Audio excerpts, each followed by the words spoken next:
Alright guys, I'm just going to take us through the build that I've been running.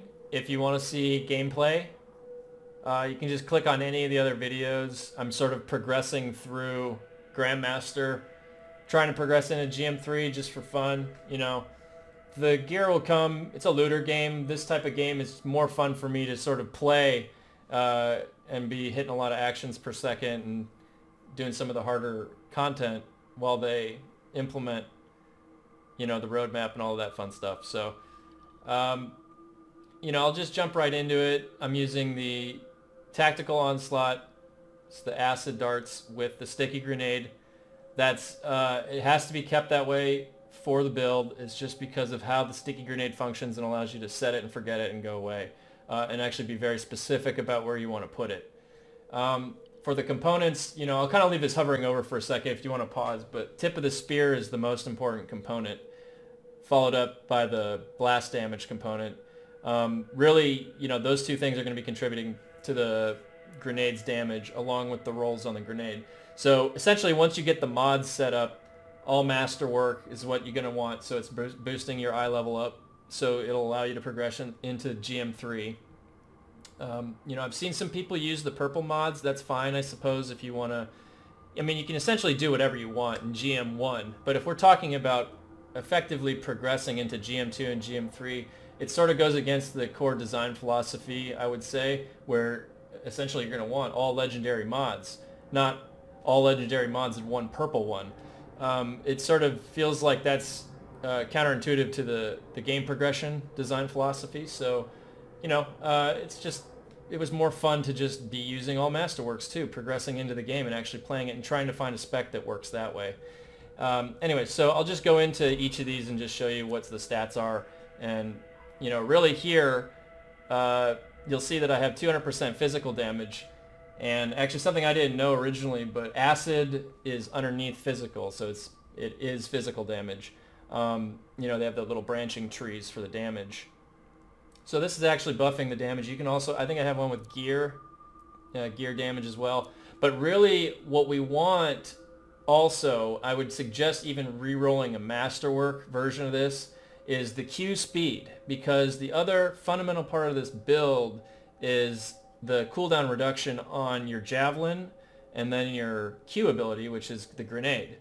That is really what, I mean, you're going to be able to output grenades every 3 to 4 seconds. And each grenade, as long as you're doing an acid right before, is going to prime and then combo. And that combo is a 40% heal to you and also an AoE res around you and heal, 40% res and heal to all group members. So I've come flying through the air. Combo goes off. I'm in the air, flying through the air. I res 2 people in my group that I just went flying over. Super useful. Acid darts is 100% the top priority for your priming device. The reason is because it's debuffing the target, so the target takes more damage. That's always beneficial to you, and that's beneficial to the group. It's, you know, you've got a lot of charges. They hit pretty decent too, and it's kind of fits this playstyle where you can kind of, you're a mobile, it almost works like the power tech from their MMO they made, BioWare, which was really powerful, the little flame-throwing bounty hunter. So anyways, okay, so Q speed, and then physical damage. You'll want to get, I mean, as you're progressing in these specs, I would say #1 priority on the Tactical Onslaught is first, cooldown reduction, second, boosting the actual damage of Tactical Onslaught. That'll be your prioritization. All right, next, weapons. You know, some of this is luck. Some of this, I would have masterwork, these two. And I would say that, if anything, the only priority is Siegebreaker. So Siegebreaker, it says on hit streak 3, shots freeze the target. So you'll see me swapping to this and just firing 3 shots, and then sometimes that you'll see a little explosion of ice, and then they don't freeze, and then you have to follow up with more shots, and it'll eventually freeze them. But essentially the strategy is break down the shield, freeze, keep frozen, and then work in your damage rotation. This is essentially the only way that I've found to solo those Scar Hunters. I'm sure there's other methods that you can come up with, but this is the one that works well for this build, and the Siegebreaker is 100%. It also works against turrets. I assume that's where the name comes from. siege breaker. It kind of comes into the fort, and you can freeze all the turrets. Okay, and then the next one, the logic for Thunderbolt was it has gear speed, and number 2, it's got this extra proc for lightning damage, electricity, which is a 50% boost. It's modified even further against shields. And so our gun, our flex spot, is only there to help fill in the gaps and then work down the blue shields. So, you know, why not, right? There was a little bit of a lens flare going on. I don't know if they fixed it, but, you know, firing it with the right settings, it just really gets kind of like glaring in your face. So I don't really fire it that often. It's mostly gear damage going out. Weapon ammo, always a good roll. I would say if there was other rolls you could get, you know, anything javelin wide's good. And honestly, I haven't even begun to optimize some of the side stats yet. So the build is pretty flexible with a lot of the stuff that you can put in. All right, let's get to the grenade. I still need a really good grenade. I need a legendary grenade. Everything I've done is literally only had I actually rolled the gear speed. The one I had before this was just this 175% damage. That's it. And it can go up even higher than that. You could even have 2 rolls of damage, which I think once you get high enough gear speed will probably be the optimal route to go, if you can get that. Now, one thing I haven't tested is if you have more than one charge. If you have more than one charge, you got to make sure you have a prime for that. And I also don't know if there's an internal cooldown on your character or the mob for a combo. I haven't really tested that yet. So it may end up being that one charge, lots and lots of damage stacks is the way to go for your grenade. This is blast damage. It's actually got a small AoE around the grenade. It's 1 yard, but it's very small. And it can actually hit stacked up enemies all at once, so it can still do some AoE. And it does superior damage to the grenade. I actually found too, so the grenade that has the last argument, a lot of people use this. It's a good grenade. Except I find that I'm already getting my ultimate, you know, 3 times within a small time span already. I don't know how much higher of a frequency, and if the damage sacrifice, I'm going a lot of single target in the higher GMs. So, you know, this thing kind of lobs up. I really like how the sticky, it's kind of just like a football throw. So in the play style, it's kind of nice to use that. Okay, so just go for the damage roll, the 175 minimum, because I just haven't tested anything lower, so I'm not sure what those numbers would look like. All right, now let's get into the components. This is what I'm using, and I'll just hover over them each as I'm going through it and speak behind the logic of it. Tip of the spear, this is the most important mod. I just got lucky. The mods, these secondary stats on the components, they're absolutely meaningless. The only beneficial one I've seen is like ultimate cooldown reduction. That's on one of them. I'll go through that. But what this does is, you know, and there is some distance, I'm not exactly sure, for the res component. I've thrown my sticky on a mob, it detonated. I was over somewhere else near my teammate, it didn't get res. It may have been too far off, I'm not sure. All right, Victor's Resolve. This is blast damage increased by 50%, and then it lowers impact damage by 20%. So as you know, impact damage is gun damage. It's all guns. And we're primarily using the sticky as our source of damage. And then also there's a mod later on I'm going to show you down there that makes up for that 20%. And that was sort of my logic behind using it. This is a 50% damage boost straight up to blast damage, our primary damage source. No brainer. Grenade damage. Out of all the other mobs, mods, this is the only one that can contribute directly to our main damage source. I don't even really care what the secondary nature to this is. Okay, so I can sometimes kill a little mob with my acid darts, and it buffs the grenade even further. Cool, that's icing on the cake at that point. Tip of the spear, it's our combo damage. It's our primary damage source. This is Assault Launcher Recharge. This is our poison darts. The faster the better. If I could fire them all the time, I would, but I can't.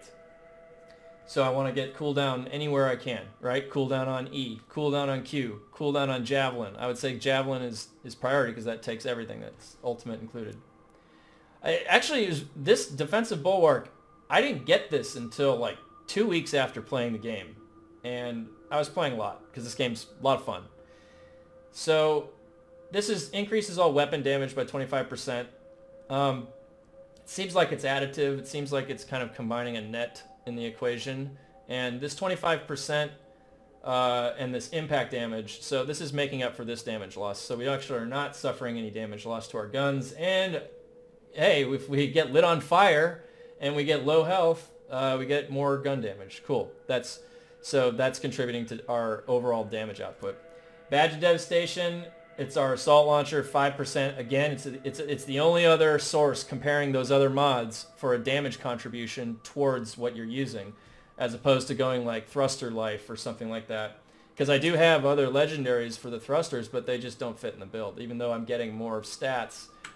Ideally, you'll want all of these to be legendary so you can progress into GM3. Now, this one, Assault Launcher, the large hit streak 10 too. This may be where I'm getting a lot of my... I don't know if that's an ultimate pip or if that's an ultimate, your full ultimate. Definitely doesn't seem like it's your full ultimate, but this actually may be contributing more than I realized to how frequently I'm getting my ultimate, because you can imagine there's a lot of separate instances of things going out damage-wise with the darts, with the sticky grenade, with my melee weave, and the gunshots. So 10 hit streak isn't that hard to achieve. So anyways, and again, tip of the spear and the blast damage, where is it? Tip of the spear and the blast damage are, in my opinion, the only hard requirements. All these other ones, if you want to have purples in there, further boost your damage. If you want to have thruster life because you're farming, you're flying around, or you want to be more efficient and well-rounded and you're flying around rezzing people, I could see that, you know, you would swap some of these in. The build really only requires tip of the spear and the blast damage. Support gear. So I actually spent a lot of resources re-rolling this to see what you could optimize, and I had a couple tests I ran. A few points I can make would be that the Q damage, as it appears like this, is additive to the damage, and it's not affecting the number as large. It adds like 1,000 or 2,000 damage to the top end on the combo. Now, where was it? Combo damage. That brought it from like 48k to 54k or something like that, right? That is on top of the bigger number, and it's a multiplicative damage increase. But even still, right? I'm also getting a benefit out of the grenade, the heal, and the AoE res. So in my mind, unless you're going to go for that raw multiplicative combo damage increase, I'm sticking with speed, because that speed is going to make me get that grenade out as fast as possible. More heals, more reses, more damage, right? And then that allows me some alleviation moving forward, because now all I have to focus on is finding a grenade to really push this spec up high. All these other little things are going to get tweaked, you know, here and there. But so I would roll for Q speed. And anyways, so I'm 494. I'll keep progressing, pushing the build into, you know, Grandmaster 3 if I can. I think the Ranger's a lot of fun. I think the playstyle is unique compared to the other classes. I play with an Interceptor and Colossus. They're my friends, and they each swear by their class. They love it. So I'm convinced that they did a great job on all 4 classes with game design, or, you know, the class design in concept and application. Been having a lot of fun on the Ranger. I'm going to keep having fun. I know it's a little negative out there, but, you know, it's all good. It's the world. At least we can still play games and have some fun. So anyways, hopefully this build was a little bit helpful. I'm wondering if maybe some screenshots too would be helpful. Just snapshotting some of the gear. And if you want to see the build live in action, I got plenty of other videos that are out there. I'm going to continue putting content up there for no death runs, so hopefully we'll have some fun with that. All right, thank you for watching. See you. Hey guys, it was requested to put a little bit of gameplay of the build in action tagged into this video. So I'm going to go ahead and throw up 4 minutes of gameplay. And this was on a GM2 no death run practice, just testing optimal routes. So hopefully you guys can see the build in action, see the siege breaker in action, and it's the tower room with all the turrets in the Temple of Scar. So I hope you guys enjoy.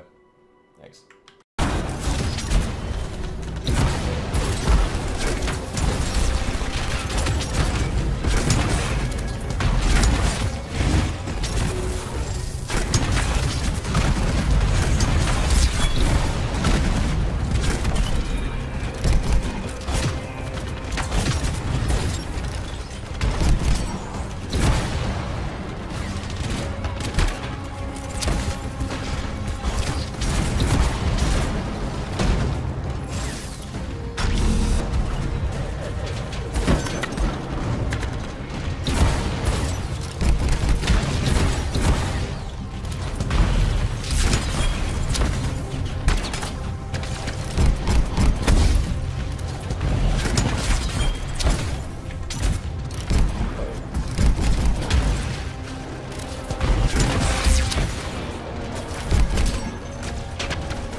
So...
Right there, I think that was this. Frontal cross.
Fresh air. Are we close? Yes. Energy readings are climbing. Seb, why would Skelon start a cataclysm?